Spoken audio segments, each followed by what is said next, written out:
Arrête d'être une barrière pour ton enfant. Arrête d'être une barrière pour tes enfants. Chers parents, arrêtez d'être une barrière pour vos enfants. C'est justement le message que je viens t'apporter. Il y a beaucoup de personnes, vous êtes en train d'être une barrière pour votre enfant ou pour vos enfants. Laissez les enfants entrer dans leur destinée. Aujourd'hui, les choses ont changé.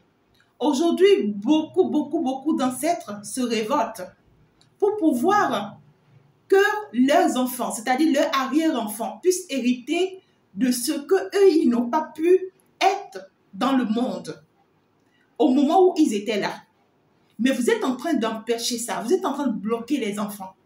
Ce que vous n'avez jamais fait, si vos enfants se lèvent pour le faire, encouragez-les.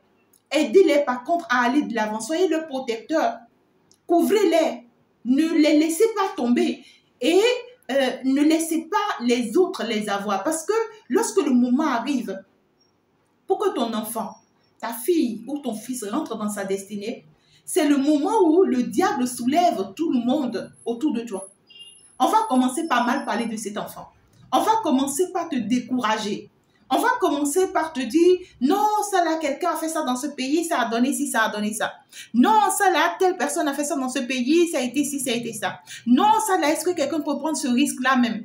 Oh non, ça là, ça donne tel nom, ça donne tel nom. Ah, ça là, ça veut signifier ci, ça veut signifier ça. C'est-à-dire que c'est le moment où eux, ils comprennent plus que tout. Eux, ils deviennent Dieu sur terre. Ils vont commencer par te mettre des choses dans la tête. Ils vont commencer par te hanter pour te soulever contre cet enfant-là. Pour ne pas que cet enfant-là arrive à cette destination. Pour ne pas que cet enfant-là arrive à sa destinée. Chers parents, je vous en prie, laissez les enfants devenir ce qu'ils sont appelés à être. Peut-être que toi, tu as été médecin et tu as travaillé dans la médecine toute ta vie. D'accord? Et ce n'est pas forcément que tu veux que l'enfant s'il devienne médecin comme toi, mais tu veux que cet enfant peut-être devienne pharmacien, ou tu veux voilà que cet enfant devienne bureaucrate, et tu veux que ça... Et pourtant, la destinée de cet enfant, c'est dans l'agriculture. Pourtant, la destinée de cet enfant, c'est dans la culture peut-être. Et toi, tu ignores. Hein? Arrêtez de vouloir que les enfants soient bureaucrates ou que les enfants soient, en fait, ce que vous voulez. Et arrêtez aussi de vous sacrifier. Il y a beaucoup de femmes qui se sacrifient. Vous voyez, vous vous laissez avoir naïvement, innocemment, par des autorités, par des hommes de haut niveau qui profitent et qui abusent de votre naïveté, qui abusent de vous intimement et qui vous promettent des choses pour vos enfants, qui vous promettent des postes pour vos enfants, mais qui ne leur accorderont jamais. Et jusque-là, ne leur accordent pas. Même s'ils leur accordent, ils vont en profiter de toi toute leur vie parce qu'ils vont se dire qu'ils t'ont apporté quelque chose, qu'ils t'ont donné quelque chose. Donc, c'est les enfants. Laissez les enfants arriver à leur fin.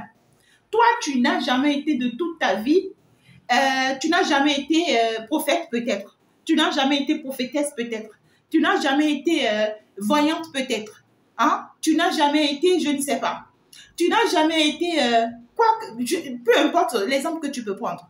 Mais lorsque ton enfant est appelé par ça, encourage-le, soutiens-le. Ce que personne n'a fait dans ta famille, et c'est cet enfant qui va prendre le risque et qui va couronner la famille, qui va vous élever, qui va élever ton nom, qui va élever cette famille à cause de ça, à cause de ce métier, à cause de ça. Garde foi en ce que ton enfant veut et soutiens-le, tu verras.